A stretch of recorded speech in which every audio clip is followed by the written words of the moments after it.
প্রকার কোনো ষড়যন্ত্র করার জন্য এবং অবশ্যই নাশকতা করার জন্য তারা এখানে এসেছে। অবশ্যই তাদের কোনো ভিন্ন কোনো উদ্দেশ্য রয়েছে। আজ তাদের তো কোনো কাজ নেই এখানে। হয়েছিল আমরা ওয়েট করছি যে আমরা এই দুপুর থেকে জানতে পেরেছি যে জামাত শিবিরের লোকজন তারা বিশ্ববিদ্যালয় প্রতি কর্মের অবস্থা নিয়েছে। হ্যাঁ, তারা অবশ্যই কোনো নাশকতা এবং কোনো একটা উদ্দেশ্য রয়েছে তাদের, মানে এটা তো জামাত শিবিরের ভোটিং না। আমরা যদিও জানি এখানে গুপ্ত সংগঠন এবং টিএসসিতে জামাতের ইয়েও কিন্তু ধরা পড়েছে, এই যে ভোট দিতে এসে, এবং দেখলাম বাক্সাসের যারা রয়েছে তারা হয়তো ওকে পাকড়াও করেছে। তো এরকম বেশ কিছু অভিযোগ কিন্তু আগে থেকে ছিল। আমরা দুপুরের পর থেকে দেখেছি জামাত শিবিরের লোকজন আশেপাশে অবস্থান নিয়েছে, ঢাকা বিশ্ববিদ্যালয়ের আশেপাশে। তো এটি ঢাকা বিশ্ববিদ্যালয়ের প্রশাসন, আজকে আমরা জবাব চাই তাদের নিকট যে তারা কি ধরনের নিরাপত্তা বলয়, যে তারা যে মুখে শুধু বলেছে, তারা কি ধরনের নিরাপত্তা বলয় ব্যবস্থা করেছে, যেখানে জামাত শিবিরের লোকজন তারা চারপাশে অবস্থান নিয়েছে সেই দুপুরের পর থেকে। অবশ্যই তারা অবশ্যই কোনো এক্সট্রিম মশার কয়েল প্ল্যান্ট ফাইবার দিয়ে তৈরি, ডেঙ্গু চিকুনগুনিয়া বাহি সহ যে কোনো মশার বিরুদ্ধে দেয় এক্সট্রিম সুরক্ষা। প্রকার কোনো ষড়যন্ত্র করার জন্য এবং অবশ্যই নাশকতা করার জন্য তারা এখানে এসেছে। অবশ্যই তাদের কোনো ভিন্ন কোনো উদ্দেশ্য রয়েছে। আজ তাদের তো কোনো কাজ নেই এখানে। ঢাকা বিশ্ববিদ্যালয়ের স্টুডেন্টদের সব কাজ, সেখানে তাদের কাজ কি? এই বিশ্ববিদ্যালয় জামাত শিবিরের বিশ্ববিদ্যালয় নাকি এটা? এইসব স্পট কি জামাত শিবিরের স্পট নাকি এগুলো? আমরা এটা আনুষ্ঠানিকভাবে আমরা আমাদের সম্মানিত প্রক্টর স্যারকে আমরা বারবার জানিয়েছি। আমি 30 মিনিট আগে তাকে, হ্যাঁ, আমি প্রক্টর স্যারকে কল দিয়েছিলাম।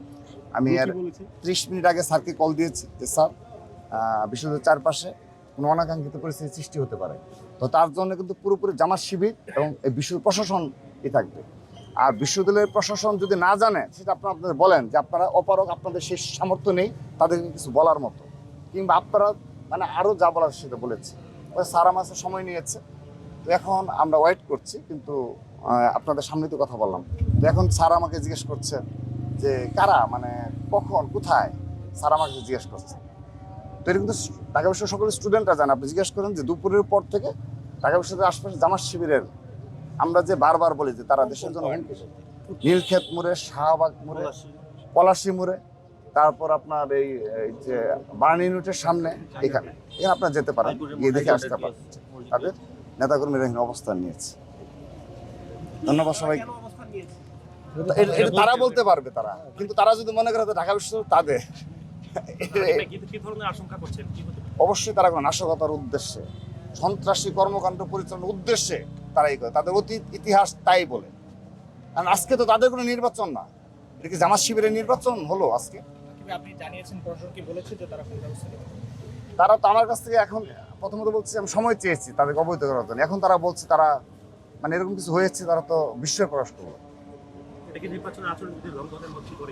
লঙ্ঘনের থেকে বড় বিষয় ঢাকা বিশ্ববিদ্যালয়ের যে নিরাপত্তা এবং অপরাপর যে বিরোধী মত যারা রয়েছে তারা যে যাবে, তো শিবির জামাত তাদের কি উদ্দেশ্যে তাদের সামনে দিয়ে যাবে? অনেক নারী ভোটার রয়েছে তাদেরকে বিগত সময়ে ভোট আইডি থেকে বারবার তাদের বিরুদ্ধে হুমকি দেওয়া হয়েছে, তারা কি তাদের সামনে দিয়ে যাবে? হ্যাঁ, শেষ হয়েছে। অবশ্যই সেটা তো, আমরা তো এটা দুপুরের পর থেকেই তারা এখানে অবস্থান নিয়েছে, অবশ্যই কনসার্ন থাকা অবস্থা ছিল। ধন্যবাদ।